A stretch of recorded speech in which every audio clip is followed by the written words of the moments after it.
En fait, je me sens mal dans l'équilibre. J'aime pas du tout ça. Qu'est-ce que toi tu appelles ton équilibre à toi du coup? 70% de travail peut-être, 20% de bien-être perso, et ça c'est l'entraînement. Et le 10% restant, je mettrai du social. Est-ce que tu penses que les gens aujourd'hui, enfin la majorité des coachs, etc., ou même la majorité des gens appliquent sans comprendre ce qu'ils font? Oui, mais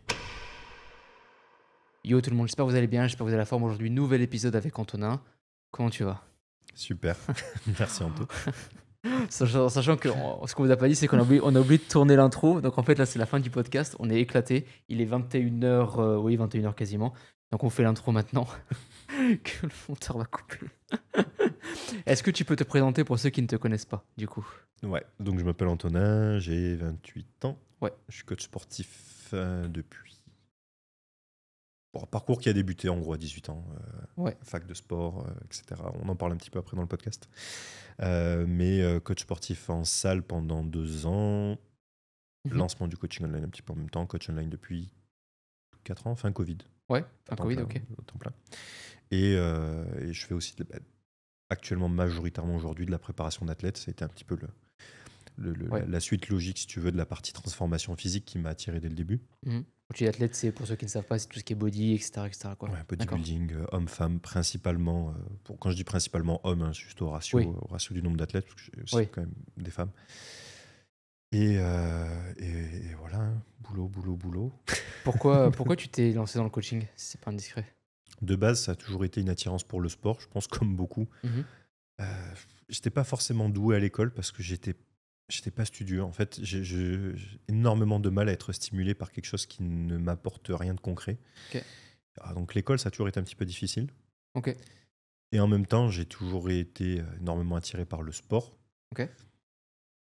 Et quand je dis attiré aussi par les rapports humains, j'aurais été... alors, je suis pas une bonne personne, si tu veux, dans le sens relationnel. Comment dire? J'ai du mal à poser les termes dessus, mais si tu veux, j'aime bien le rapport humain dans le dépassement de soi. D'accord. Donc en fait, si tu veux, quand indirectement en avançant, j'ai commencé à vouloir mixer le sport et le dépassement de soi, il y avait aussi des notions qui ont commencé à m'intéresser, Ok. nutrition, entraînement. Et en fait, si tu veux, ce petit cumul de choses a fait son bout de chemin, mais ça s'est fait quand même relativement lentement par rapport à ce que d'autres font aujourd'hui. Parce que si on le remet un petit peu dans son contexte, il y a 10 ans en arrière, le coaching online comme on le voit aujourd'hui n'existait pas, tout ça, ça n'existait pas. Donc C'est vrai, hein. Ça la passe vite en vrai. Hein. la nutrition, c'était la nutrition adaptée pour de la préparation d'athlètes. J'avais des bouquins de Chris Aceto qui avaient, il y a 10 ans, déjà 10 ans, ou 15 ans. Donc, c'était pas très actualisé non plus. Ça date un peu. Et donc, en fait, si tu veux, j'ai avancé assez lentement au départ. Hein. C'est un parcours qui s'est fait très lentement au début, parce que j'ai avancé dans un truc que je connaissais pas vraiment. Les infos étaient en plus difficiles à avoir. Donc, ouais, ça s'est fait tout doucement. Et en fait, je pense qu'indirectement, le côté préparation est arrivé assez naturellement parce que dans ce côté dépassement de soi, j'avais besoin du côté compétitif. Et en fait, indirectement aussi dans le processus, j'ai rapidement compris que tu vois, le côté athlète m'a pas attiré. Parce que Tu le vois plus de l'autre côté de la barrière, quoi. Ouais, de l'autre côté de la barrière, mais parce que c'est un sport qui est quand même à un moment donné ramené à la génétique. Forcément, tu as beau pouvoir pousser dans le travail dans un sens. J'ai pas eu envie, si tu veux, de faire les sacrifices d'un athlète en sachant que je ne serais pas un bon athlète dans un sens. Ce qui ne m'a pas empêché d'essayer, tu vois, de pousser ce côté-là. Mais si tu veux, j'ai vu les aspects négatifs et ça m'a suffi, tu vois, pour me servir de leçon et d'apprentissage. Donc forcément, ce cursus-là en fait, qui s'est mis en avant est le côté athlète parce que je veux que dans cet aspect relationnel, il y ait quand même cet aspect dépassement de soi. Je trouve hyper intéressant. Et j'adore le relationnel associé à ça. J'aurais fait un très mauvais diététicien en cabinet, tu vois, social avec des gens qui n'ont pas envie. Ouais, je comprends. Ouais, non, ça ne m'aurait pas plu du tout, tu vois. Ok, intéressant. Donc, cet aspect social-là me plaît beaucoup. Ok. Mais forcément, il faut que je m'adresse à un public qui soit prêt à le recevoir aussi. Je comprends. Donc, c'est pour ça que la prépa en a découlé assez naturellement, même si c'est assez étonnant, puisque le premier client qui m'a fait de la pub pour du online est un compétiteur. Ah ouais? Mon premier client est un compétiteur. Comme quoi, hein. Est-ce que c'est pas un signe du coup? Ouais. Oui, en fait, c'est là où je l'ai compris, si tu veux, parce qu'après, le chemin était long, parce que j'ai longtemps avancé dans un domaine où j'étais tout seul. J'avais pas de support, j'avais pas d'entourage pour ça. Je pense qu'au moment où j'aurais pu me créer un premier entourage autour de ça, je l'ai pas fait. Est-ce que j'ai pas osé, si tu veux, à l'époque, je sais pas vraiment, tu Par vois. peur du truc, peut-être ou...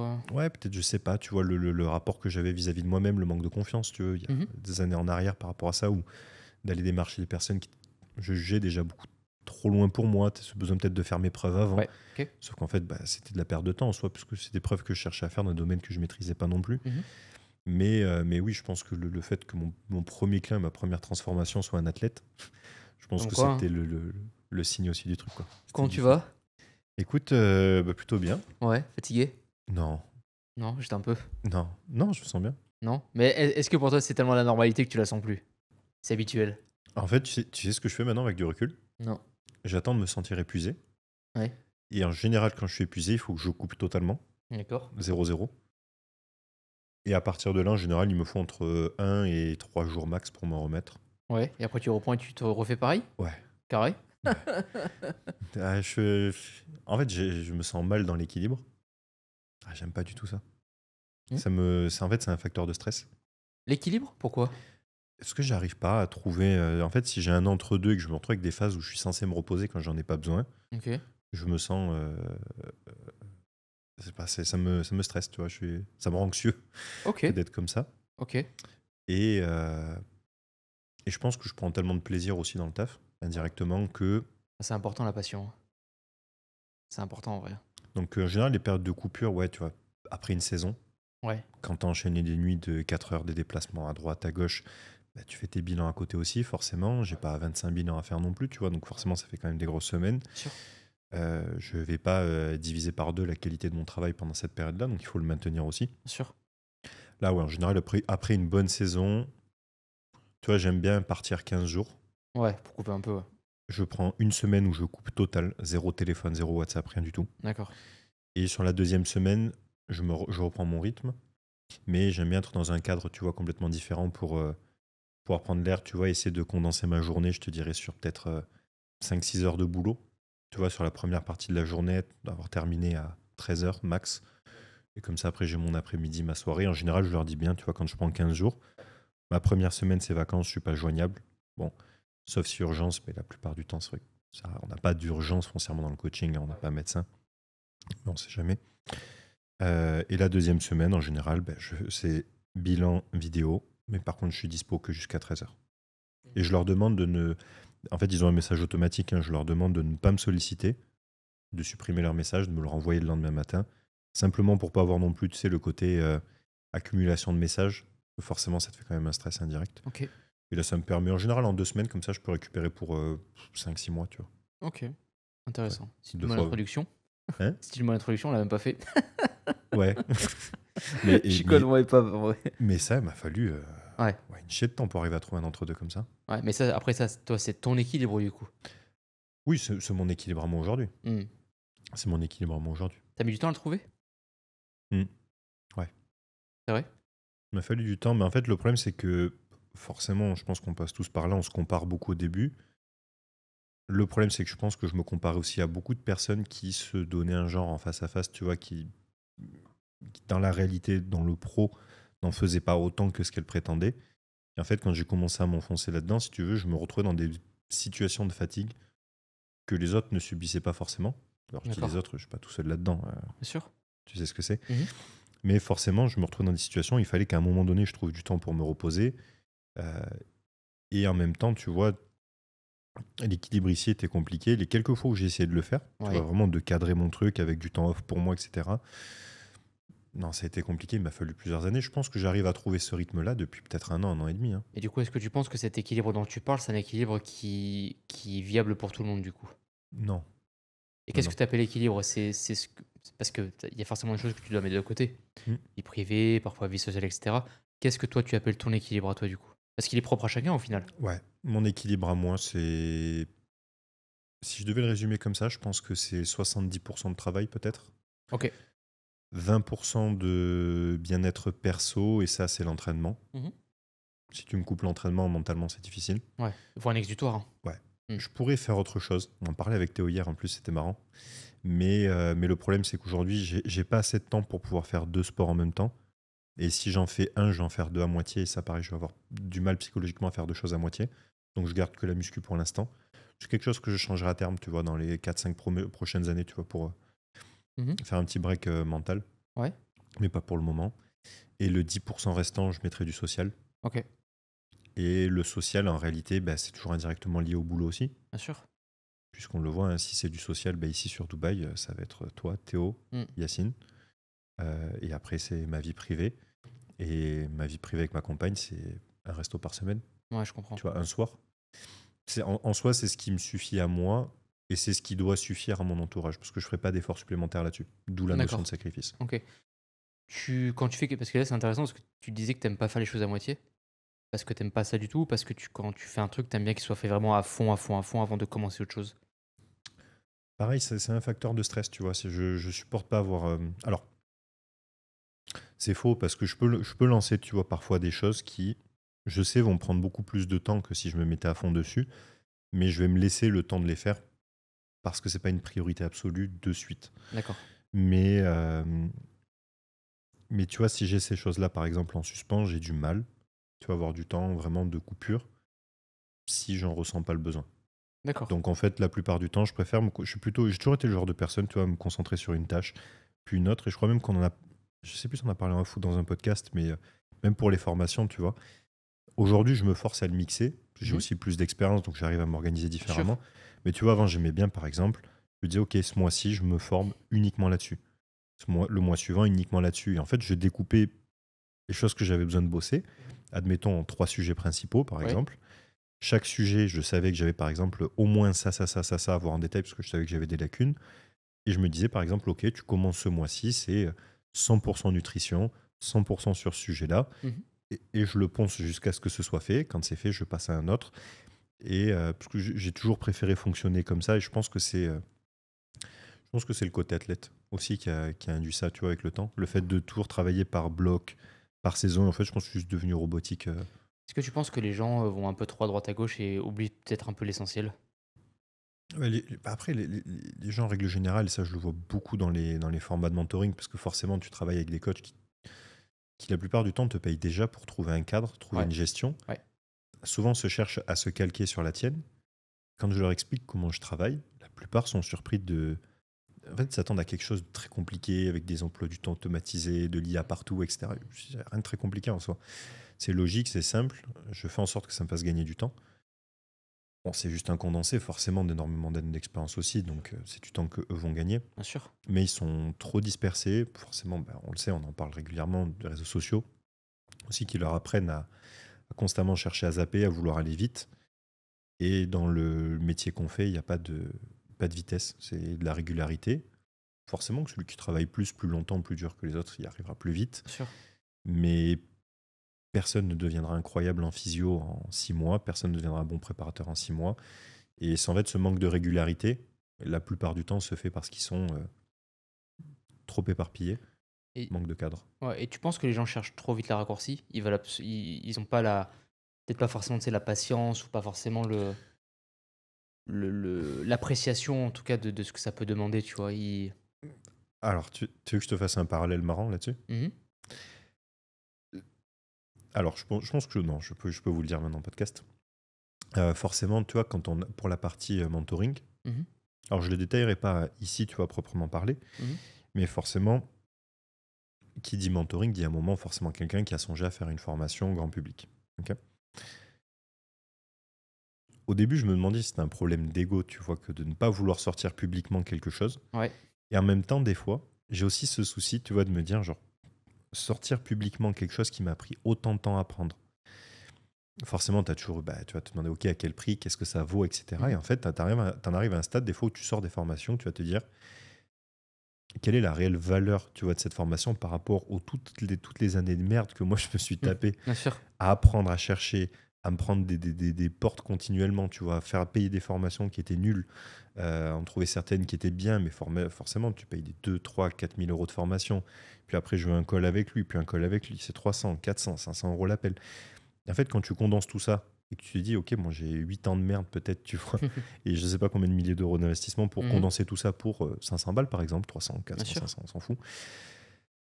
Ah, tu vois, ça me fait un petit peu chier parce que dans le cadre du mentoring, j'ai aussi, tu vois, ce truc de donner, tu vois, des pistes à des coachs pour qu'ils puissent le travailler à côté Ok. et qu'ils aillent chercher, tu vois, qu'ils aillent fouiller un peu dans la merde comme je l'ai fait ou comme tu l'as fait Mhm. aussi, puisque Bien sûr. tu n'as pas de formation sur ce que tu fais. Toi, tu vas sur PubMed Ah et ouais, je couche avec PubMed, moi. voilà, tu décortiques, On est en couple. et toute la nuit et bon, tu fais Ouais, c'est ça. ça.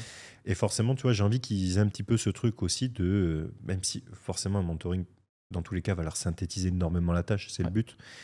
Mais je veux quand même, tu vois, à la différence de la formation grand public, qu'ils aient ce truc aussi de, Coco, tu vas aller chercher, tu vas aller fouiller, tu vas mettre les mains dans la merde un petit peu, tu vas comprendre que c'est pas si facile que ça, Mhm. que les informations que tu vas avoir, tu vas devoir les mériter. Ok.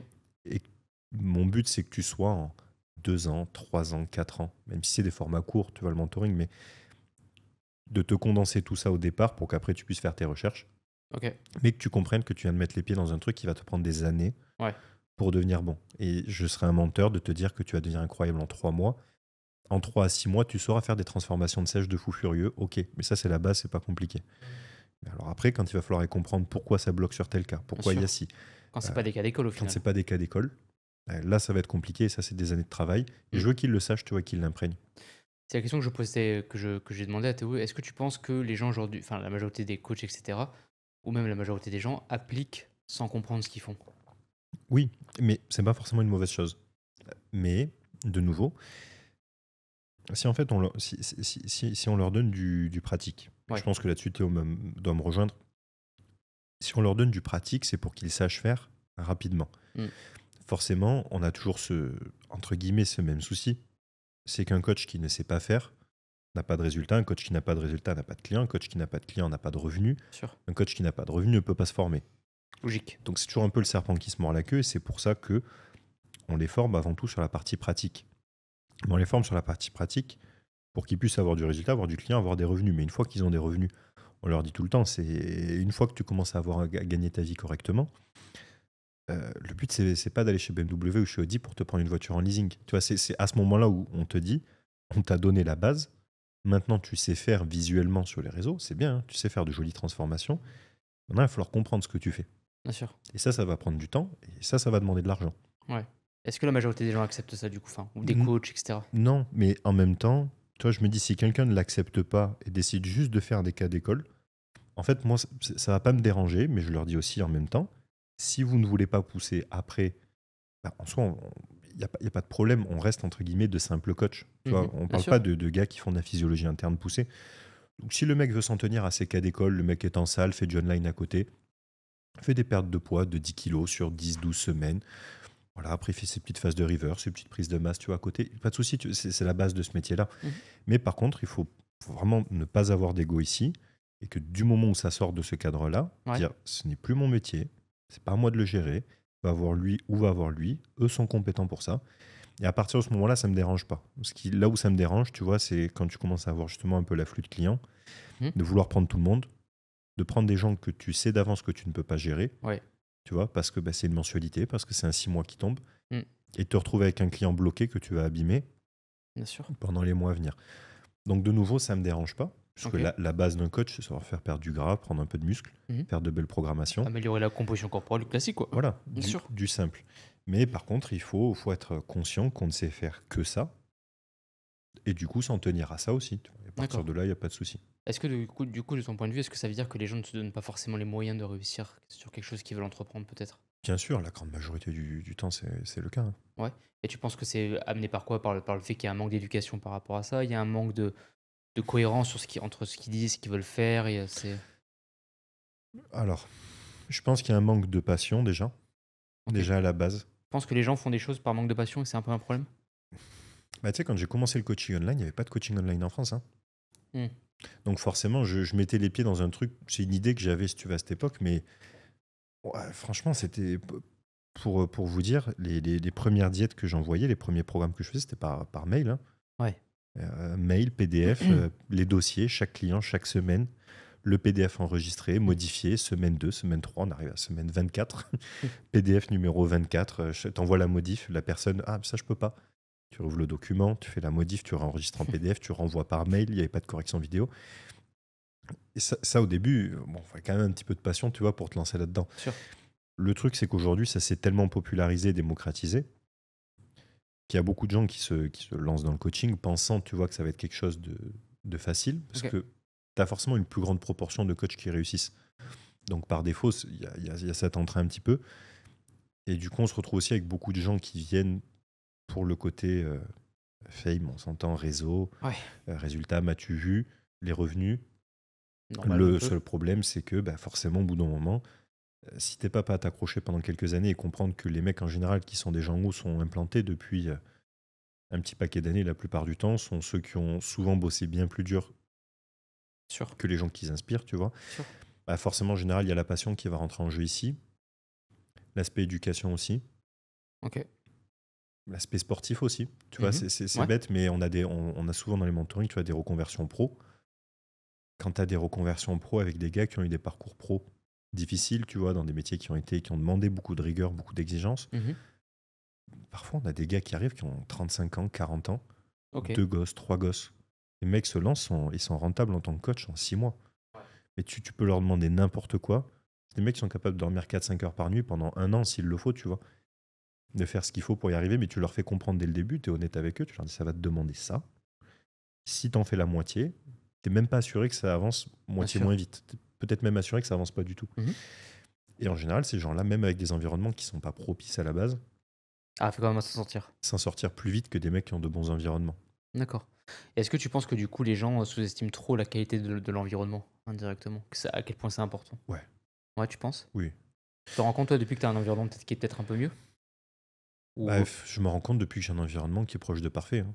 Hmm. Quand je dis parfait, c'est que l'environnement que j'ai aujourd'hui, en fait, c'est de l'amélioration, Ouais, mais j'ai absolument plus rien de négatif. d'accord. Ok. Plus rien. Parce que tu as Mais fait en sorte de filtrer tout ça indirectement. j'ai fait en sorte, moi, et le filtre s'est fait tout seul aussi des deux côtés, tu vois. D'accord. Ok. Et qu'est-ce qui a fait que tu as mis ce filtre-là? C'est parce que tu t'es rendu compte qu'à un moment, il y avait des oppositions qui se créaient, parce que tu étais plus en accord avec des façons de penser, des façons de discuter, des façons d'échanger? C'est assez difficile parce que forcément, ça va dépendre des situations.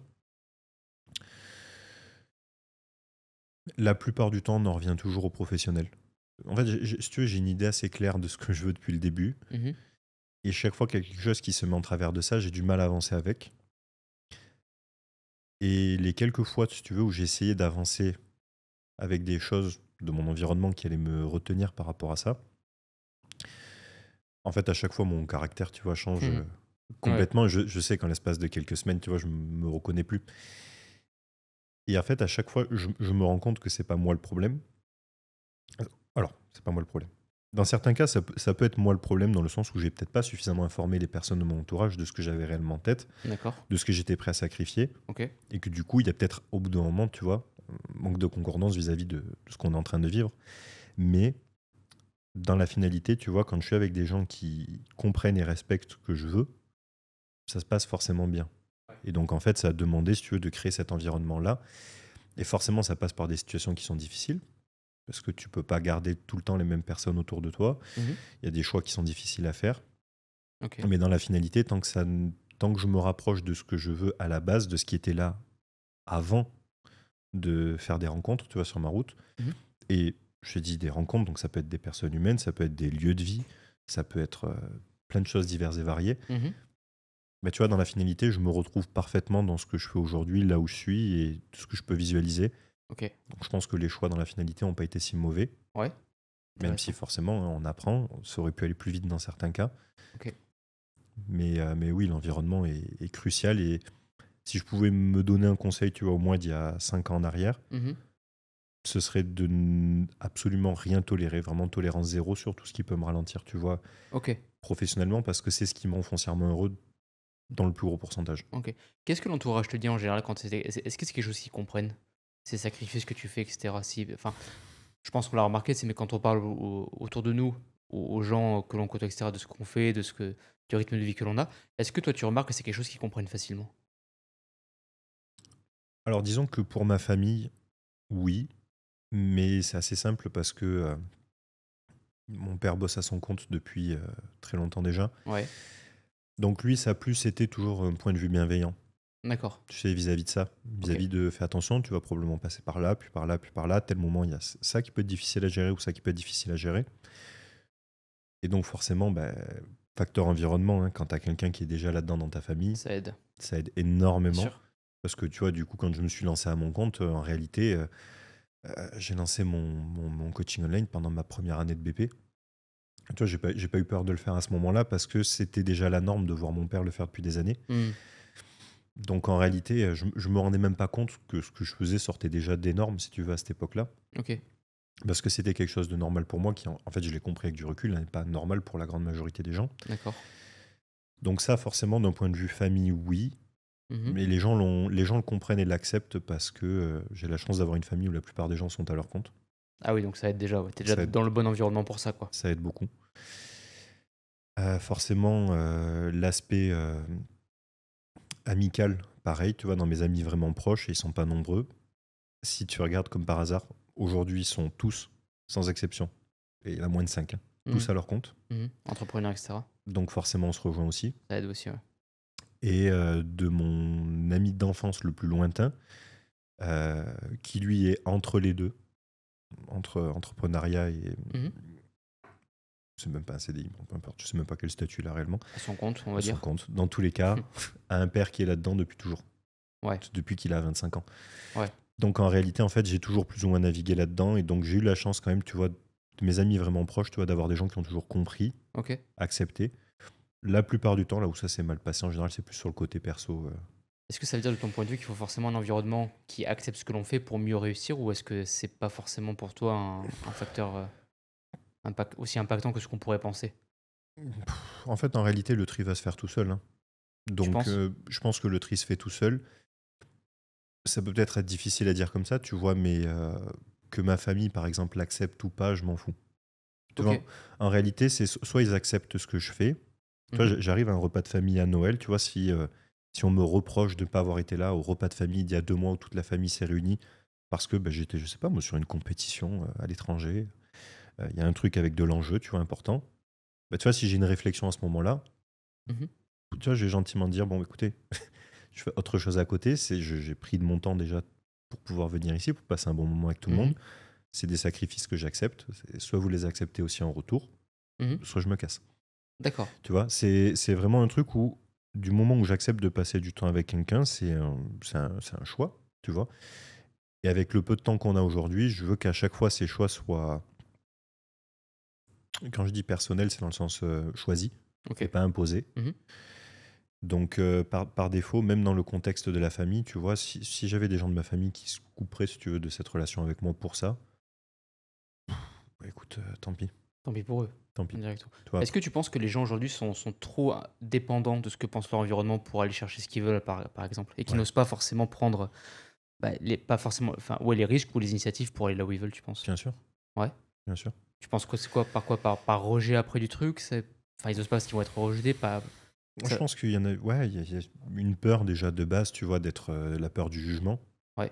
Tu vois, je sais que j'ai souvent avancé avec cette vision un petit peu d'en avoir absolument rien à foutre, tu vois, de ce que pensent les gens. Donc en fait, par défaut, j'ai jamais eu peur de perdre non plus du monde autour de moi. Ok. C'est pas parce que t'as pas peur de perdre des gens que ça te fait pas chier quand tu les perds. Bien attention. sûr. Ah, bien sûr. Mais je me dis, tu vois, c'est comme ça, c'est pas grave, ça arrive, tu vois, ça fait partie du processus. Si tu le regardes intelligemment et que tu te poses dessus, tu as souvent beaucoup plus de leçons positives à tirer que de négatives, parce que ça arrive jamais par hasard non plus. Bien sûr. Donc par défaut, je pense que les gens ont surtout peur d'être jugés, peur d'avancer seul. Parce que pareil, si on parle d'un partenaire de vie, donc par exemple, je sais pas, dans mon cas ou dans ton cas, une femme, tu vois, bon, forcément, avec les rythmes de vie qu'on a, évidemment, oui, bien sûr. Bon courage, c'est pas facile d'avoir quelqu'un qui le comprend, qui l'accepte et qui accepte une stabilité future qui se compte en proche de la dizaine d'années, tu vois. Bien sûr. Donc on est sur quelqu'un qui doit faire confiance à quelqu'un d'autre sur un projet de construction très très très long terme. Bien sûr. Donc tu vois, avec une stabilité proche de 0 pendant les prochaines années, ça peut être... Parce que bon, on a beau parler du côté... entrepreneuriat, motivation, truc, si ça c'est cool, mais dans la réalité, c'est pas ça. Hein. C'est pas ça, c'est beaucoup plus de stress à gérer. C'est pas les 4 heures sur la plage à Bali avec. La semaine de vacances annuelle sur 365 jours, ça compense pas pour beaucoup de cas. Non, ça c'est clair. Donc pareil, il y a beaucoup de gens qui ont peur de ça, peur de la solitude. Et t'en vois beaucoup, des entrepreneurs autour de toi qui finissent par avoir, par exemple, une vie de famille, amoureuse en tout cas, stable à quoi 35 ans, 40 ans, Tard, bien 45 ans. sûr. Tard, parce que. Mais ça fait partie de sacrifices que tu acceptes ou que tu n'acceptes pas. Et on en revient à ce qu'on disait un petit peu au début. Si... J'aime bien parler avec des gens aussi qui ont trouvé un équilibre tôt, si tu veux, et qui ont forcément mis une barrière dans le pro, parce que qui dit un équilibre plus ou moins prononcé dans ce sens, dit une barrière dans le pro plus ou moins Bien sûr. dosée. Mhm. Et je trouve ça aussi intéressant parce que forcément, des fois, ça te remet un petit peu aussi les pieds sur terre à te demander si, constamment, si tu fais les bons choix, si les Ouais, je sacrifices que tu fais sont viables long terme ou pas. Bien sûr. À quel moment tu t'autorises à profiter, Ouais, bien sûr, je tu vois, comprends. pour trouver un petit entre-deux. Non, mais c'est vrai qu'en soi, moi, tu sais, quand j'en parle par exemple, c'est aux gens qui sont autour de moi, ils comprennent pas, tu vois. Ils sont là, mais t'es un ouf de faire ça. T'es un ouf d'avoir le rythme de vie que t'as là maintenant, en sachant que on a déjà tous sacrifié indirectement des choses, tu vois, certaines choses. Donc c'est vrai que c'est pas évident, mais du coup, est-ce que de ton point de vue, est-ce que ces sacrifices-là, au vu du prix qu'il y a entre guillemets à payer pour, est-ce que pour toi ça en vaut la peine aujourd'hui? Si tu prends un peu de recul par rapport à ça. Bah, en fait, les sacrifices que j'ai faits jusqu'à présent liés au pro, Mhm. en fait, je te dirais que oui, parce que j'ai dans tous les cas toujours pas atteint ce que je veux d'un point Ok. de vue professionnel, donc par défaut, tu auras forcément toujours ce truc aussi de te dire, avec ce que j'ai déjà sacrifié jusqu'à présent, si j'arrête maintenant, Ça servait à rien. ça aura servi à rien. Donc Ok. par défaut, dans tous les cas, tu vas continuer comme une tête de mule jusqu'à pouvoir réussir à faire ce que tu veux. Donc je pense que la question, je pourrais me la poser, tu vois, à ce moment-là. Et très honnêtement, si je le prends avec du recul, je pense que ça aura été viable. Ok. Parce que j'arrive quand même à cadrer un petit peu ce que j'arrive à faire pendant cette période-là, ce que je peux préparer, Ok. tu vois, pour mon avenir aussi. Ouais. Que ce soit personnellement, financièrement, etc. Pour quand même, tu vois, me créer un cadre de vie qui, moi, me correspond. Ok. Au moment où cet objectif est à peu près réalisable en termes de temps. Mhm. Et comme c'est pas quelque chose que je vais réussir à faire à 75 ans, bah, par défaut, j'aurai quand même du temps pour profiter derrière, tu vois. Ok. Donc, mais je me le suis déjà quand même, je pense, tellement posé la question que j'ai déjà quand même une idée assez précise. T'as eu l'honnêteté de te demander si ça valait la peine, ouais. Ouais. Et genre, admettons que par exemple, maintenant que tu sais où est-ce que tu en es à peu près, est-ce que si par exemple tu avais la possibilité de retourner un peu en arrière, est-ce que tu dirais à ton toi d'avant ce qui va se passer ou est-ce que tu lui dirais pas? C'est une question que j'aime bien poser à tout le monde. Est-ce que tu lui dirais, tu- est-ce que tu lui dirais tout ce qui va se passer pour mieux le préparer peut-être ou est-ce que tu lui dirais, tu sais quoi, tu vas avoir le même parcours que moi? Je te dirais que j'aurais deux réponses. Ok. En fait, si. Alors, parce qu'en fait, tu me poses cette question et Hmm. souvent, en fait, je prends l'exemple de Théo, mais je le prends d'un point de vue professionnel. Ouais. Tu vois, quand j'ai commencé à le former, mon but, c'était justement de lui donner un maximum de cartes pour qu'il gagne un maximum de temps et qu'il fasse pas les mêmes erreurs que moi. Mhm. Mais on a quand même passé énormément de temps pour que je lui explique les erreurs que j'avais faites, parce que je sais que c'est quelqu'un d'intelligent et qui comprenait, de par les erreurs que j'avais faites, Mhm. le cheminement qui a emmené à l'erreur, pour qu'il soit capable de l'intégrer, de ne pas la reproduire, de ne pas avoir ce besoin de faire l'erreur pour la comprendre. Ok. Mais là, on parle de professionnel. Bien Si on sûr. parle de personnel, toutes ces erreurs, en tout cas, dans tous les cas, erreurs, apprentissage, Mhm. ça dépend de la manière dont on le regarde, Ok. en finalité, m'ont à chaque fois donné quelque chose personnellement qui m'a énormément servi après par la suite. Donc je pense que non, tu vois, toutes les parties difficiles et négatives, je les aurais 100% Hmm. gardées pour moi. Je les aurais pas données à mon ancien moi Ok. pour qu'il passe par le même cheminement. Ok. Si à quelques moments, toi, j'aurais pu lui glisser dans l'oreille, tu vois, quelques trucs en mode, bon, fais attention, là, tu vas quand même perdre beaucoup de temps dans les 6 mois à venir. Ouais. C'est déjà en train de merder maintenant, tu vois. Coupe court ici, Ouvre les yeux. tu vois, ouvre les yeux. Mais sans lui donner, tu vois, non plus La réponse. la réponse. Ok. Mais d'un point de vue professionnel, oui, par contre, ça je l'aurais fait. Et du coup, est-ce que ça... C'est intéressant ce que tu... Ok. Et du coup, est-ce que ça veut dire que lorsque tu aides quelqu'un, il faut absolument à chaque fois pas lui mâcher le travail, mais lui donner un peu les bonnes réponses pour éviter qu'il fasse des erreurs? Est-ce qu'il faut justement pas qu'il en fasse de son côté pour... Justement, je pense qu'il y a un double jeu ici. Dans la partie personnelle,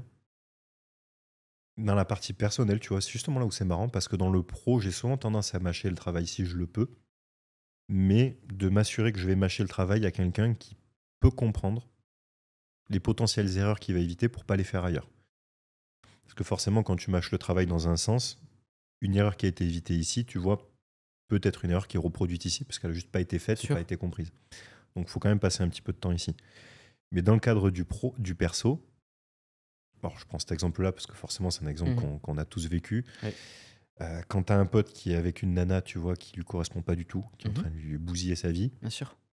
bah, tu vois, la plupart du temps, ça va être une petite réflexion ou deux, tu vas dire, bon, toi, il y a ça, il y a ça. Mais si en réalité, le mec veut pas ouvrir les yeux, tu vois, j'irai jamais forcer pour lui dire, ouais, mais regarde, tu vois, tel moment, elle a fait ci, là, il y a ça, là, elle te bloque ici, là, il y a ça. Non, tu vois, je préfère justement Ok. regarder de loin. Ok. Au fond de moi, tu vois, je suis quasiment sûr que Ça va bien se passer. ça va pas bien se passer. Sauf que personne, tu vois, déjà, déjà, j'en suis pas sûr. Bien sûr. J'en suis intimement convaincu, mais Ouais. je suis pas la science infuse non plus, tu vois. Donc, et tu vois, dans ce cas-là, je préfère, tu vois, laisser ce genre de situation ou juste mettre en garde au début parce que forcément, c'est ton rôle, tu vois, en tant qu'ami. Mais tu vois, je préfère voir la personne se planter, entre guillemets, parce que tu sais qu'à chaque fois, ça va être une bonne leçon qui lui servira pour autre chose. Et que si elle ne l'apprend pas ici dans la difficulté, elle la reproduira ailleurs 6 mois après et reperdra encore du temps et du temps et du temps. Ok. Mais du coup, est-ce que ça veut dire que si, en même temps, genre, t'es un ami devant toi, tu sais qu'il y a une situation pour lui qui est mauvaise. Est-ce qu'il faut lui dire, ce qu'il doit entendre ou ce qu'il veut entendre? Ah non, toujours ce qu'il veut, ce qu'il doit, pardon, entendre, jamais ce qu'il Même si ça lui veut, fait du mal? même si ça lui fait du mal. Ok. Même si ça lui fait du mal. Ok. Après, forcément, j'ai des relations, tu vois, perso, avec des gens où on a toujours eu ce type de discours. Je sais que j'ai, tu vois, les rares fois où on m'a fait entendre ce que je voulais entendre, ça m'a toujours tiré vers le bas. D'accord. Et le problème, c'est que tu es toujours dans une configuration où tu t'en rends pas compte. Parce que tu as quelqu'un en qui tu as confiance, qui te dit quelque chose que tu veux entendre, mais tu n'as pas le recul nécessaire pour savoir si c'est ce que tu veux entendre ou si c'est ce que tu dois entendre à ce Bien moment-là. sûr. Les rares fois où ça m'est arrivé, ça m'a toujours tiré vers le bas. Ok. Et donc, non, en réalité, je préférerais toujours, tu vois, dire à la personne ce qu'elle doit entendre. Ok. Et il y a aussi le côté maturité aujourd'hui qui fait que si je dis à quelqu'un ce qu'elle doit entendre, la personne se vexe sur le moment, qu'il y a une situation de X semaines, mois qui passe et que la personne revient. Aujourd'hui, tu vois, j'ai la maturité de mettre mon ego de côté, tu vois, Ouais. et pouvoir rediscuter de quelque chose, même des années après, tu vois. Chose que j'aurais été incapable de faire il y a quelques années en arrière. D'accord. Donc, non, j'ai toujours eu le discours de soit me taire, Ouais. rester en retrait, Ok. soit dire ce que la personne doit entendre. Et la plupart du temps, bah, si c'est des gens auxquels tu tiens, Ouais. dire ce qui doit être Et entendu. du coup, c'est-à-dire que si on te demande un conseil, par exemple, est-ce que tu donnes ton avis personnel ou est-ce que tu essaies quand même de rester objectif avec la personne? Redis-moi la question. Si quelqu'un te pose une question, est-ce que tu vas donner ton avis personnel ou est-ce que tu vas rester objectif avec la situation? Dans le Alors, sens où on reprend l'exemple du mec avec la meuf qui est pas forcément saine pour lui, etc. Est-ce que tu vas lui dire, bah écoute, t'as cet élément-là, t'as cet élément-là, t'as cet élément, etc. À toi de poser le pour et le contre. Ou alors est-ce que tu donnes ton avis perso, là de mon point de vue c'est pas bon du tout. en fait, plus ça va, mais je pense que c'est une déformation professionnelle. Mhm. Euh, Quand il y a ce genre de situation, je suis capable, tu vois, de discuter avec quelqu'un, entre guillemets, sans avoir d'affect. Mais parce D'accord. que, tu vois, on a tellement de cas dans le boulot qui, à chaque fois, on ressoule les gens encore avec ça, du contexte. Forcément, il y a différentes choses à prendre en compte. Bien sûr. Et en fait, je pense que de déformation professionnelle, et j'aime pas, tu vois, donner mon avis de but en blanc à quelqu'un. Ouais, je pense ça sur ta nana, sur ci, sur. D'accord.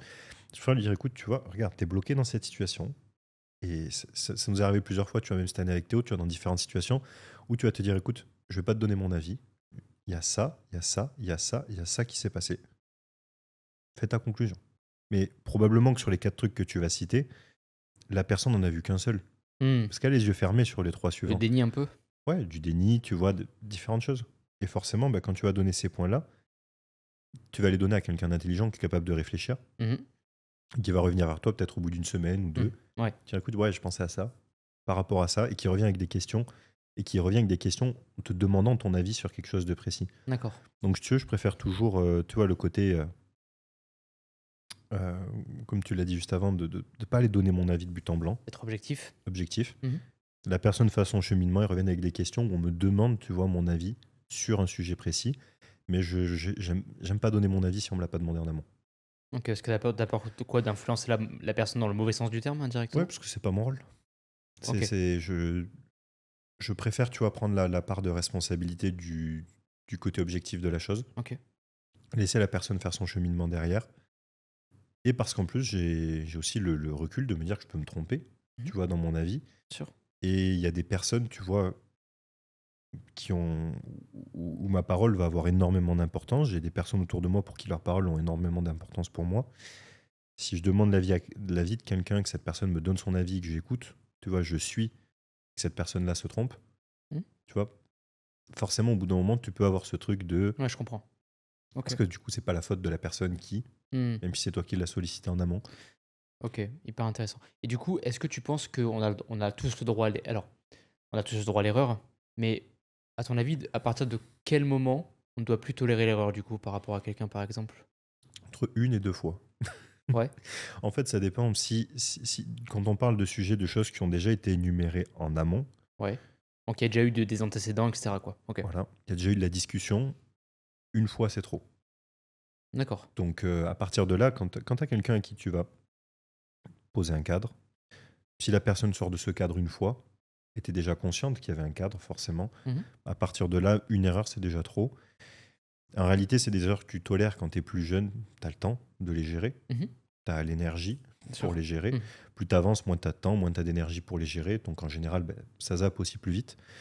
Si je pouvais justement, tu vois, on en revient à ça, donner des conseils à mon moi d'il y a 5 ans ou plus en arrière, Mhm. Ouais, ce serait d'essayer de faire attention à ça, d'accord. de plus discuter en amont, de poser des bases, tu vois, poser un cadre. Si ça sort de ce cadre 1 fois, terminé, on passe à autre chose. Ok. Autre chose, dans le sens, Ouais, pourquoi? Parce que tu as peur de perdre du temps pour rien ou parce que parce tu... que je vais perdre du temps pour rien. Si je pose quelque chose à la base qui n'est pas respecté, dans tous les cas, je suis déjà en train de perdre mon temps.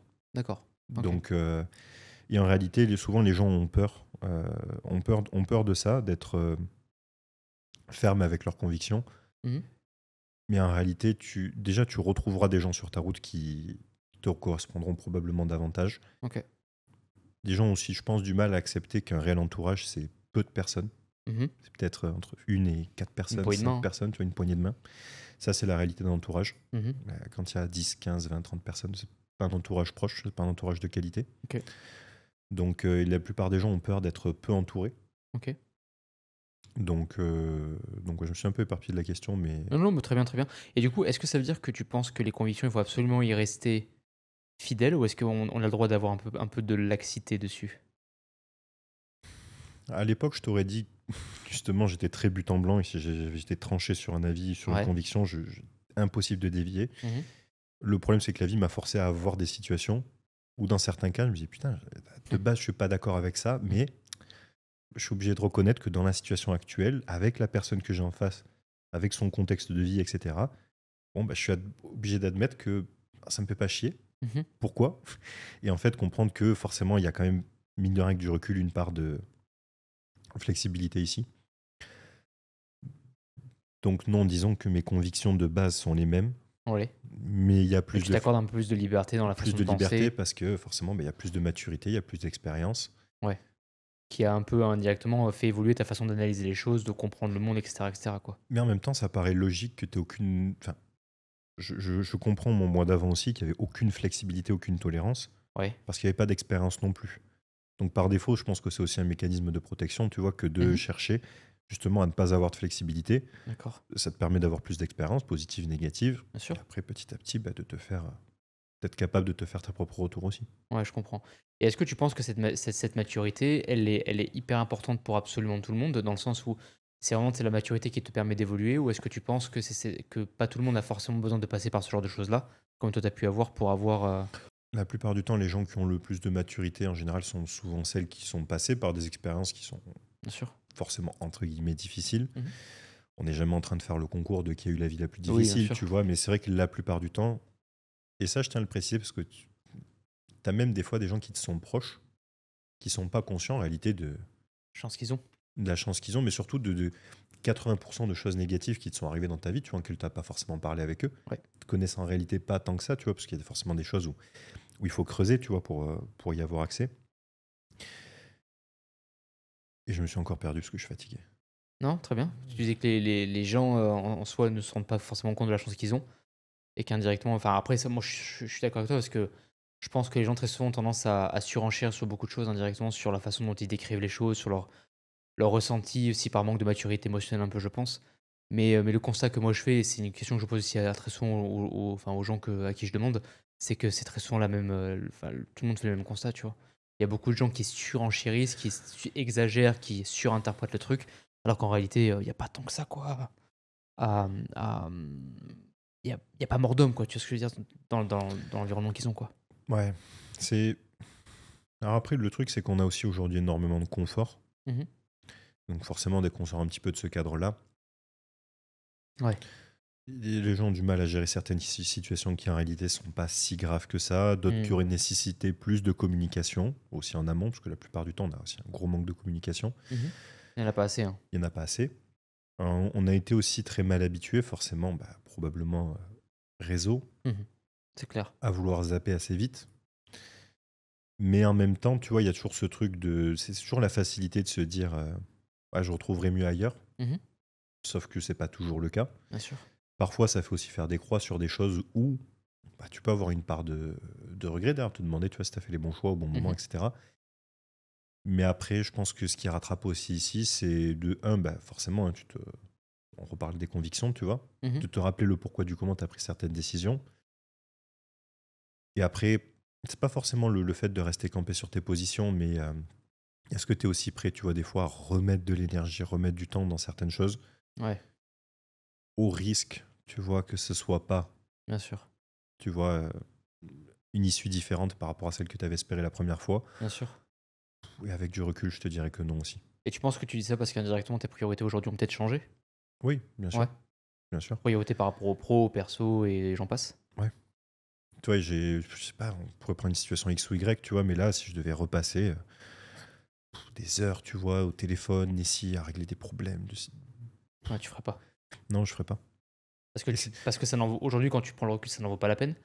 Ou parce que c'était inutile? Ou parce que ça tu été déçu peut-être de la non, je pense qu'il y a plusieurs choses, tu vois, qui vont rentrer en jeu. OK. Et aujourd'hui, je pense que c'est simplement le fait que, en fait, quand je me rends compte de l'environnement que j'ai aujourd'hui, je me dis qu'on peut pas tout avoir. Mmh. Et pareil, je me tue à le répéter pour la nutrition, pour l'entraînement. À chaque fois, c'est facile de dire aux gens que Mmh. tout est question de compromis, Bien sûr, mais il faut être capable de l'appliquer dans sa propre vie. bien sûr. Et forcément, c'est toujours un compromis dans un sens pour une issue positive dans l'autre.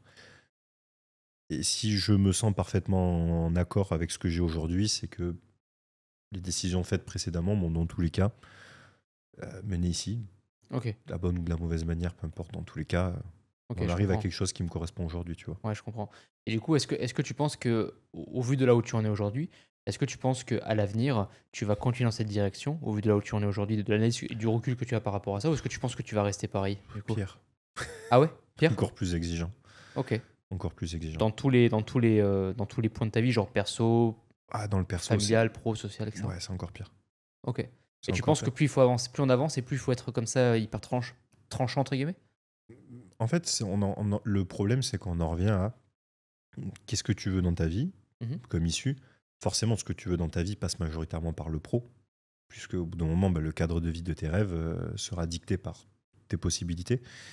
Donc, ta localisation, que ce soit tes revenus, peu importe, les sacrifices tant que tu auras fait pour la vie de famille que tu veux potentiellement avec quelqu'un, peu importe. Dans tous les cas, tout ça, c'est des sacrifices que tu vas faire. Donc déjà, de trouver, on va dire, Mmh. son cadre idéal, Mmh. ça, c'est probablement le plus difficile à faire. Ouais, Mais en réalité, une fois que tu l'as trouvé, que tu sais dans quelle direction tu vas, plus tu as pris quelque chose d'extrême, plus les compromis doivent être extrêmes à côté. bien sûr. Et en fait, au bout d'un moment, dans tous les cas, tu l'apprends par les expériences difficiles, simplement parce que les deux viennent se confronter. Et plus tu cherches à vouloir pousser une extrême dans le pro, et plus tu vas te confronter à des problèmes sociaux, si je puis dire, dans ton Ouais, bien sûr, environnement. je comprends. Donc je pense que ça te pousse aussi dans cet extrême-là. Est-ce que du coup, tu penses que cet extrême-là, il faut absolument le garder impérativement tout le temps? Ou est-ce que tu penses qu'il faut quand même arriver à mesurer des fois ce truc-là? En fait, c'est toujours pareil, tu le mesures en fonction de l'environnement qui t'est cher. Mmh. Tu OK. vois, donc si pour la personne avec qui tu partages ta vie, si justement elle comprend que tes objectifs et que le fait que tu passes une soirée par semaine avec elle, tu vois, ce soit suffisant pour elle, et elle sait que tu vas partir une semaine en vacances dans l'année. Elle le sait, elle l'accepte, tu vois. Bon, ben, soit très bien, c'est ma zone d'entre-deux, si tu veux, de Je comprends. flexibilité. OK. Si pour mon pote qui a le même rythme que moi, je sais que pour lui, c'est Ouais, tu vois, il y a, je sais pas, on bosse ensemble 1 jour, 2 jours, 3 jours dans la semaine, on prend un café ici. Si c'est cette zone-là, tant mieux. Et en fait, ma seule zone de flexibilité pour ces personnes-là sera quand elles auront besoin de plus, parce que c'est des personnes que j'ai choisi d'avoir plutôt autour de moi. Donc forcément, ben, plus tu vas avancer dans une extrême dans le pro, plus tu as une part d'égoïsme qui rentre en jeu, on va pas se mentir. Mais je laisse cette part d'égoïsme de côté pour ces personnes-là que j'ai choisies. Mais il faut être capable en amont d'avoir fait ce tri-là pour... parce que ces personnes-là, si tu en as beaucoup, ça te fait beaucoup de temps accordé. Bien sûr. Tant que t'as pas, donc par défaut, on retombe un petit peu sur nos pattes aussi. Est-ce que ça veut dire qu'il faut être égoïste pour soi, dans le bon sens du terme?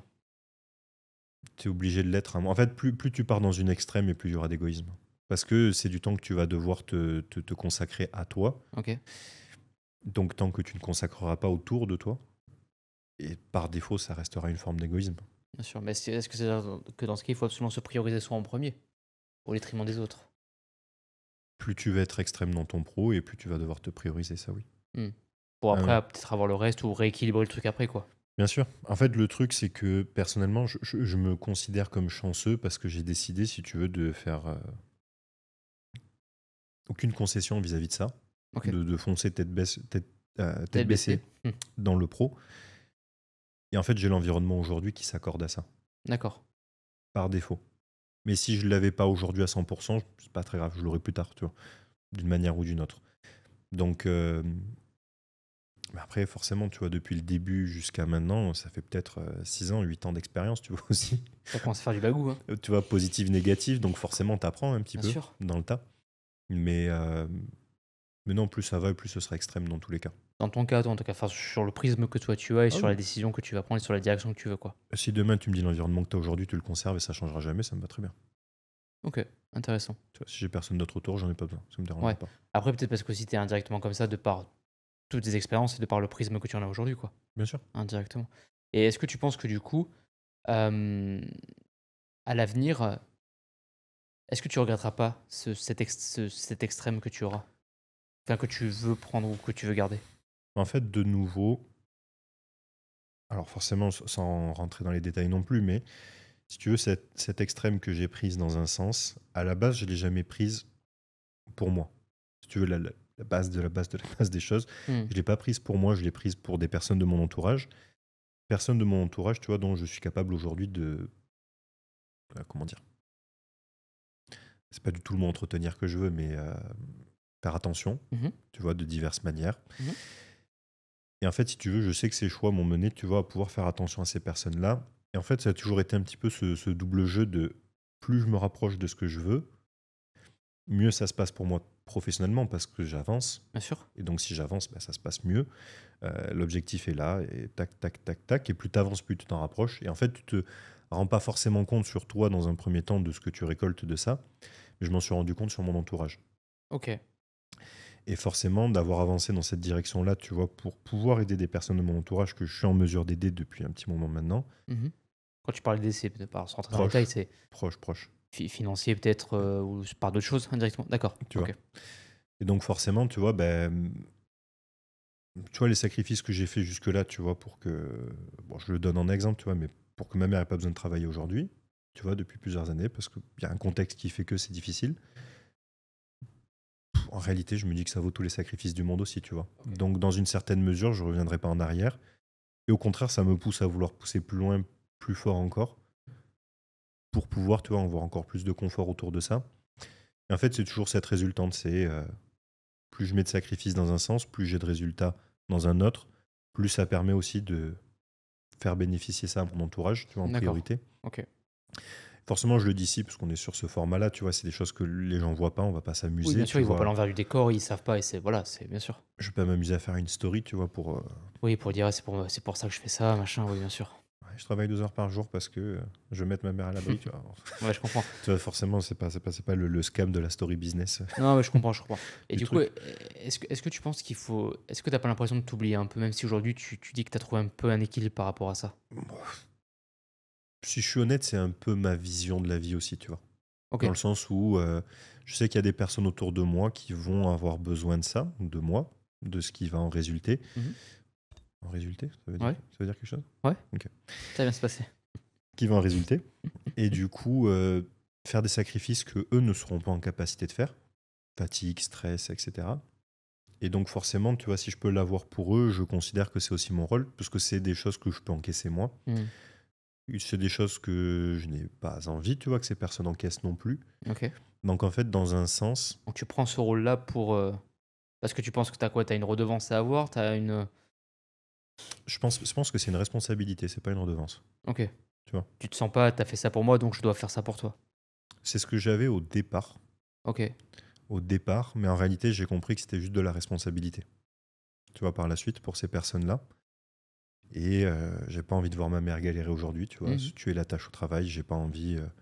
Tu vois, si ma sœur a besoin de moi, bon, ma sœur est jeune, tu vois, par défaut, mais si elle a besoin de moi dans 5 ans, dans 10 ans, dans 15 ans, faut que je sois là pour elle. J'ai une D'accord. petite sœur aussi qui est toute petite, tu vois. Peu importe si mon père, demain, forcément, les parents sont pas éternels, tu vois. Oui, Donc, bien sûr, tout à fait. faut être là pour gérer aussi derrière, tu vois. Et tout ça, c'est des responsabilités que j'ai envie d'avoir. Je veux D'accord. pas voir les gens souffrir autour de moi, je veux pas les voir Ok. galérer non plus. Donc par défaut, si j'ai cette opportunité-là où je peux me tuer la tâche au travail, je peux encaisser ce niveau de stress. Donc par défaut, je vais aller le chercher parce que je sais qu'à un moment donné, dans tous les cas, c'est des responsabilités qui vont s'accumuler et il faut être là pour les gérer aussi, tu vois. Est-ce que tu penses que tout le monde peut endosser ce genre de responsabilité, par exemple? Ou est-ce que c'est... Alors, c'est une bonne question. Mm. J'ai tendance à dire que non. Et je dis ça, forcément, c'est toujours un peu compliqué quand on parle avec des gens que toi, tu juges de pas avoir les capacités pour avoir ces rôles-là. Mhm. Parce que forcément, il y a toujours ce rapport d'ego qui rentre en Oui, jeu. toujours, bien sûr. Donc c'est un petit peu difficile d'en parler. Mais je pense que c'est pas donné à tout le monde. Et je pense que la pire des choses, c'est de vouloir s'imposer ça quand on n'a pas forcément les épaules. Alors, soit on les a pas du tout, soit on les a pas encore. Parce que Ok. forcément, des fois, Bien sûr. âge, maturité, etc., Mhm. on en revient avec ce manque d'expérience. Mais je pense pas que ce soit donné à tout le monde et que de chercher à se l'imposer quand c'est pas quelque chose qui est fait pour soi, Mhm. ça peut probablement te tirer plus de mal que de bien. Ok. Tu vois, d'être capable aussi à un moment donné de te regarder dans une glace, regarder tes propres capacités, et essayer de performer au maximum de ces dernières. Mais Ok. la plupart du temps, quand tu te retrouves dos au mur dans une situation, tu finis toujours par trouver des solutions tout seul. Et je pense que la plupart du temps, c'est simplement aussi des gens qui se mettent pas suffisamment de stress en se Ok. reposant sur leur propre confort. Mhm. Et comme on le disait tout à l'heure, tu vois, j'ai des gens dans mon entourage qui vivent dans du confort, qui sont contents d'y vivre, Mhm. qui ne veulent pas plus. Et justement, ça me remet aussi des fois les pieds sur terre. Tu vois, Ouais. de voir des gens qui vivent. Alors, quand je dis simplement, je suis pas quelqu'un qui vit pas simplement, Oui, bien sûr. mais, forcément, tu vois, de le voir, ça te remet aussi un petit peu les pieds sur terre. Mais en même temps, tu sais que c'est des personnes qui ne pourront pas faire ce que toi tu pourras faire pour des gens de ton entourage si. C'est des gens qui se tourneront probablement vers toi si. Mhm. Et donc, en fait, à un moment Mm. donné, ce rôle-là te revient un petit peu sur les épaules. Et c'est des gens aussi qui, à un moment donné, devront assumer de ne pas pouvoir avoir ce rôle, tu vois, si ça leur tombe dessus. Bien sûr. Et c'est pas une situation que j'ai envie de vivre non plus. D'accord, je comprends. Donc, je préfère le faire d'un point de vue préventif, Ok. dans une certaine mesure. Mais tu le prends encore une fois parce que tu sais que toi, tu en as la capacité et qu'indirectement, c'est quelque chose que tu souhaites aussi faire, quoi. C'est Bien pas quelque sûr. chose qu'on t'a imposé indirectement. Ah, au départ, ça vient quand même de ça, Ok. si tu veux. Et c'est justement le point qui est intéressant, c'est que je l'ai quand même souvent vu chez des gens pour qui ça leur a été imposé, d'être Mhm. obligé de trouver des solutions rapidement. Ouais, donc ça Des n'a pas été un solutions, choix, quoi.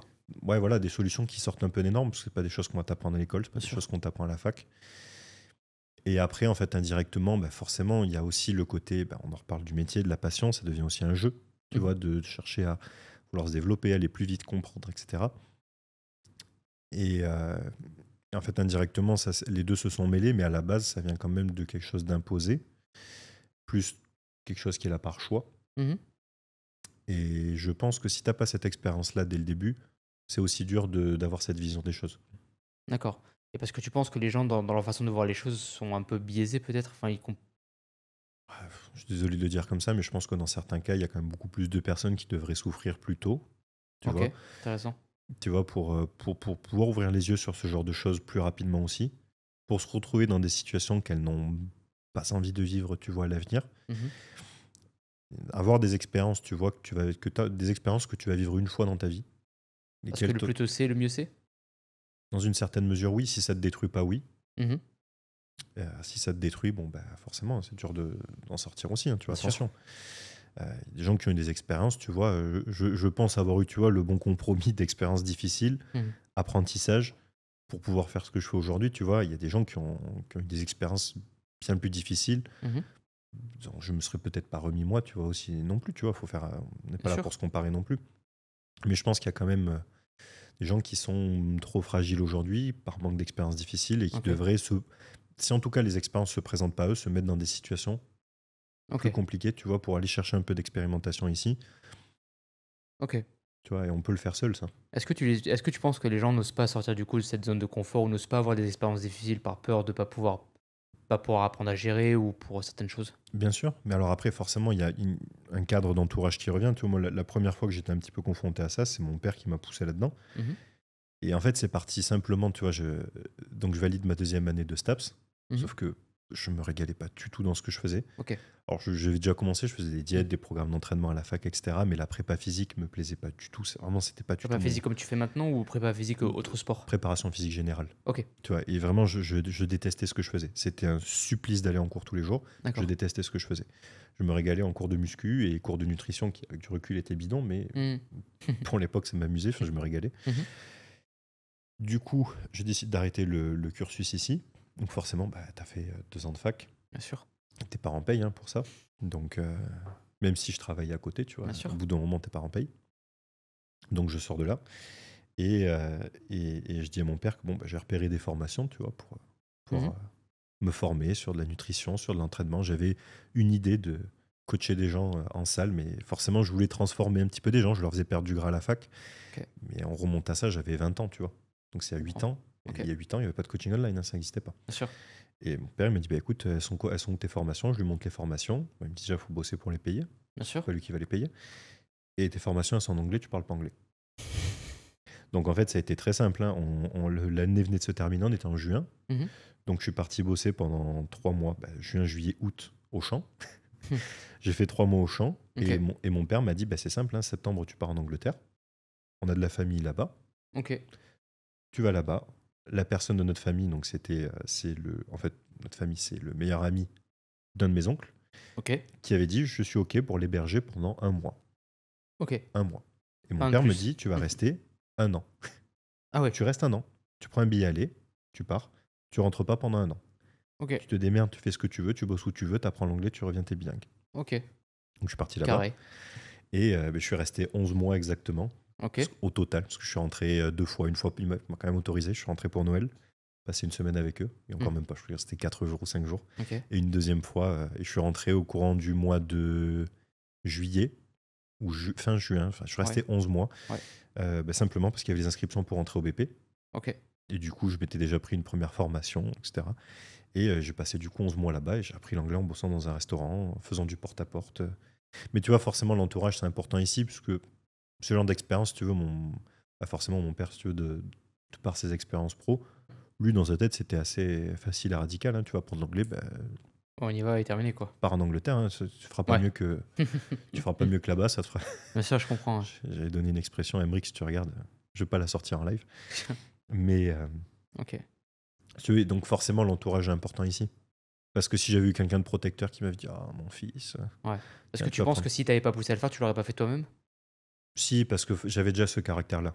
D'accord. Donc Ok. forcément, ça me trottait déjà dans la tête. Ok. Et quand il m'a dit, il faut que tu partes en Angleterre, je me suis dit, ok, on fait comment? Il m'a dit, bon, on va faire comme ça, on va regarder le truc et tout. On a prévu ça. Je suis parti 2 semaines après, ça faisait 2 ans que j'étais en couple. Lourd. Avec la même personne. Ok. Donc si tu veux, forcément, le caractère joue un petit peu aussi Bien sûr. à ce niveau-là, on va pas se mentir. Hmm. Mais Et tu penses que tu l'auras quand même fait tôt ou tard? C'est juste que là, il t'a un peu mâché le travail un peu dans le temps. c'est ça. Tu vois, on en revient un petit peu à ce qu'on disait tout à l'heure sur le fait d'avoir quelqu'un qui te mâche le travail, mais sans te dire non plus à quoi tu vas te confronter, même s'il le sait. Ouais, il te dit tu devrais aller dans cette direction-là. Ah forcément, il y a 2 fois où je l'ai appelé en 1 an, en pleurs au téléphone. Hein. Hmm. Ah forcément, tu découvres. Hein. Tu Ouais. fais tes premiers à 50-55 heures semaine, 7 jours sur 7. Hmm. Tu fais de la restauration là-bas, c'est pas la France. Hein. Il n'y a pas de 35 heures, ça n'existe pas. Tu fais ouverture, fermeture, si on te le demande. Donc t'es les yeux encore collés, tu as pris ton métro à 8 heures pour être là à 9 heures pour faire tes préparations. Tu as fermé à 1h30 du mat, tu as 1 heure de métro la veille. Oui. Tu vois, bon, forcément, toi, tu as connu. Bien sûr. Tu fais ça, c'est tes premières vraies expériences de boulot difficiles. Parce que jusque-là, tu as fait des jobs saisonniers, mais bon, tu as fait quoi? 40 heures, 42 heures par semaine. Bon, ça va, tu vois. Mm. Donc, tu as ça. J'habite dans une auberge de jeunesse pendant 11 mois. Parce que tu dis, oh, je vais me prendre un appart. C'est cool. On te dit, ok, bon, il faut ça comme papier. Tu n'as pas d'expérience. Tu es en train de bosser dans le même restaurant depuis 1 mois et demi. Ouais. Aucune sécurité. Tu gagnes bien ta vie. Parce que forcément, bon, à cette époque-là, quand tu faisais de la restauration là-bas, tu gagnes bien ta vie. Bien sûr.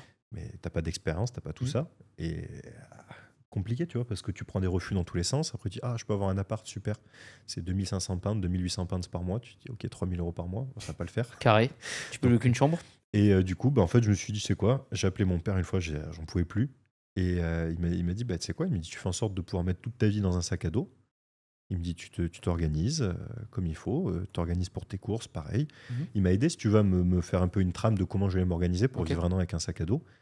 Et pendant 1 an, j'ai habité avec un sac à dos et une poche de course, tu vois, en faisant des auberges de jeunesse. Lourd. Tu peux pas les louer sur le long terme non plus. Sur les auberges, c'est du 1 à 4 semaines. Donc, il faut que tu fasses tes renouvellements. Le nombre de fois où tu fais tes renouvellements, c'est complet pendant 3 jours. Tu reprends un truc de nuit, il faut que tu repartes dans une autre auberge, tu redécouvres. Ça forme. Ça te forme, tu vois. Et ça, c'est des expériences. On n'a plus de service militaire aujourd'hui, tu vois, mais forcément, une expérience comme ça, jeune, ça s'apparente un petit peu à ça, tu vois. Ça te force à rencontrer du monde.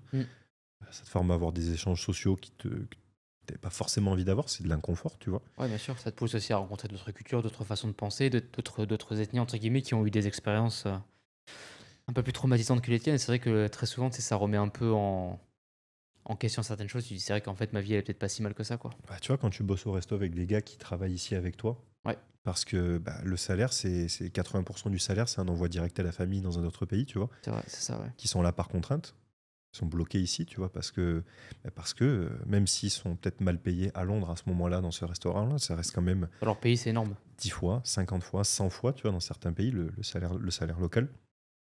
Et donc forcément, tu vois des choses, tu te remets un petit peu en question aussi.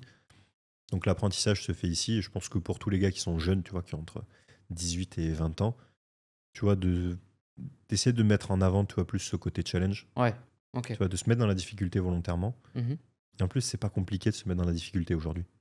Tu penses? Ouais. Tu peux voyager facilement, tu peux facilement parler avec quelqu'un qui a de l'expérience, tu vois, avoir des contacts, etc. Et en plus, je pense que toi, c'est la même chose. Quand tu as quelqu'un de jeune qui vient te solliciter pour quelque chose, quelqu'un qui est bien éduqué, poli, qui vient te solliciter pour quelque chose vis-à-vis de ton retour, ton expérience, tu prendras toujours du temps et du plaisir pour l'aider. Clairement, ouais.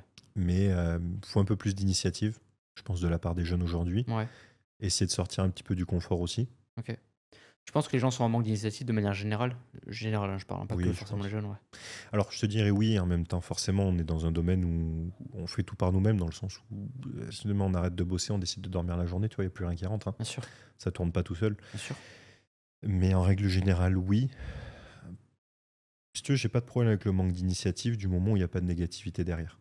Ok. Donc on en revient à la notion de confort, tu vois. C'est pour ça que quand j'ai un pote qui a un train de vie très simple, qui est très heureux comme ça, tu vois, j'apprends de cette personne-là parce que je me dis j'ai forcément quelque chose à apprendre, puisqu'il n'y a pas de négativité dans sa vie à lui, tu vois. Bien sûr. Mais l'association du manque d'initiative avec justement le côté négatif de la vie me dérange, parce qu'il y a des opportunités absolument partout. La plupart du temps, les gens ont peur, tu vois, de les saisir. Et quand ça vient de la peur de les saisir, ça manque d'expérience à un moment ou à un autre. Et ce manque d'expérience, personne qui va le faire à ta place. Bien sûr. Et tu as des dizaines de personnes autour de toi aujourd'hui avec les réseaux que tu peux solliciter, qui prendront un message de 10 minutes pour t'expliquer un petit peu leur parcours. Et... Je comprends. Et est-ce que tu penses qu'aujourd'hui, de par cette manque d'initiative que les gens ont, indirectement, ça les empêche d'avoir de relativiser par rapport à certaines choses et d'évoluer indirectement, peut-être? Bien sûr, on en revient de nouveau à l'expérience. Pour moi, moins tu vas te confronter, moins tu auras d'expérience, moins tu auras d'expérience difficile, moins tu vas te mettre dans la contrainte. Et plus ce sera dur de prendre du recul sur énormément de situations. Ok. Donc pour moi, c'est quelque chose de... C'est un constat que tu fais de manière générale, toi aussi, ouais. Ouais, c'est quelque chose de nécessaire à faire. Ok. Non, mais c'est hyper intéressant parce que tous les podcasts un peu hors série, un peu, que je fais un peu dans ce style-là, en fait, les gens se retrouvent à chaque fois sur la façon d'analyser, de comprendre les choses. Donc, je trouve que c'est hyper intéressant, tu vois. Parce qu'en fait, tout le monde fait le même constat, mais les gens indirectement ne sont pas prêts forcément à le faire, tu vois. C'est hyper intéressant, tu vois. Et en plus de ça, ça peut se faire de manière progressive, tu vois. Bien sûr. Donc, moi, j'ai toujours été un petit peu tête brûlée par rapport à ça. Donc, forcément, je pense que dans une certaine mesure, ça m'a permis d'apprendre plus vite. Ok. Mais forcément, comme je te disais tout à l'heure, j'ai toujours aussi aimé, tu vois, le côté stress. Tu vois, je pense que tu peux faire des parallèles bêtes, mais jeune, j'ai toujours fait beaucoup de sport extrême. Mhm. Tu vois, le besoin d'adrénaline, le besoin de stress, le besoin de challenge. Et forcément, je l'ai un petit peu reproduit dans ma vie derrière aussi, tu vois, dans pas mal de situations. Ok. Et les gens sont pas forcément obligés de passer par là. Et j'ai échangé avec des gars qui ont fait 100 000 fois pire que moi aussi, tu vois, autour. Et Mhm. forcément, ça te remet un petit peu les idées sur les, Mhm. les, les, les, Et on fait des trous? les yeux en face des trous, merci. Et parce que forcément, Mhm. de nouveau, tu te Mhm. compares. Mais pareil, si tu veux pouvoir accéder à ces personnes-là, discuter avec ces personnes-là, au bout d'un moment, il faut sortir. Il faut s'en donner les moyens, ouais, bien Il faut sûr. s'en donner les moyens, il faut voyager un petit peu. Alors souvent, beaucoup moins loin que ce qu'on croit. Mhm. Parce qu'on a souvent énormément d'opportunités déjà autour de nous. Ouais, sous les yeux qu'on ne voit pas, hein, bien sûr. Mais il faut prendre des initiatives qui sont difficiles, qui sont challengeantes, qui sont stressantes. Ça, je pense que c'est quelque chose d'important à souligner quand même. C'est hyper intéressant. Pour terminer, qu'est-ce que tu dirais aux gens? Comment tu conclurais ce podcast qu'on fait tous les... Quel est le message que tu aimerais donner aux gens, par exemple? Transmettre.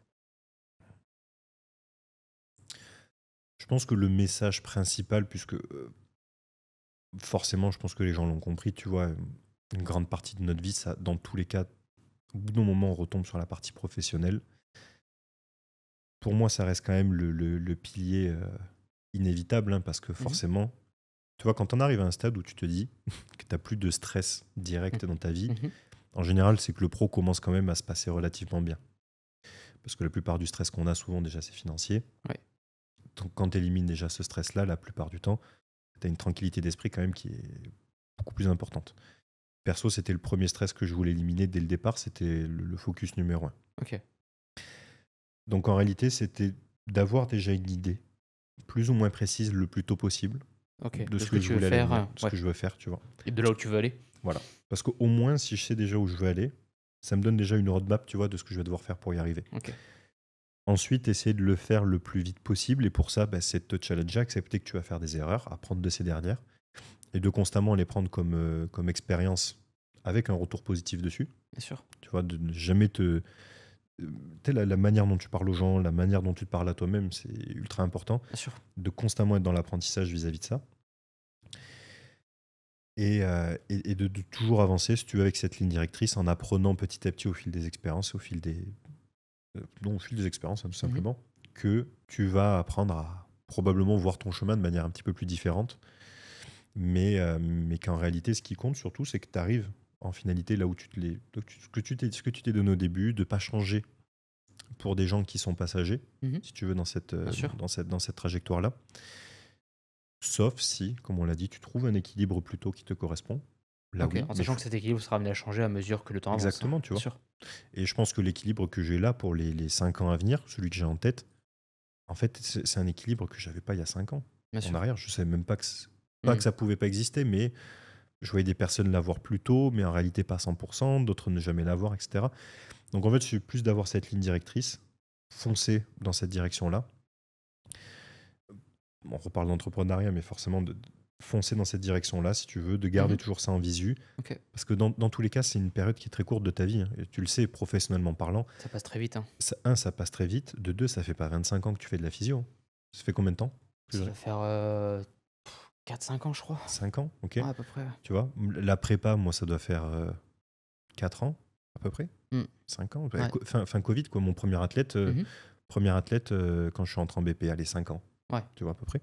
Ça passe super vite. Et dès le début, je me suis dit, en vrai, si tu bourrines comme un fou pendant 10 ans, admettons que tu vives 75 ans, Mhm. c'est rien, tu vois, en proportion. C'est vrai.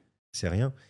Et c'est pour ça que je me suis toujours battu, tu vois, sur les discours. De, oui, mais si demain il t'arrive un problème de santé, de ci, de là, tu n'auras pas profité. Alors si déjà je me régale sur ce que je fais actuellement.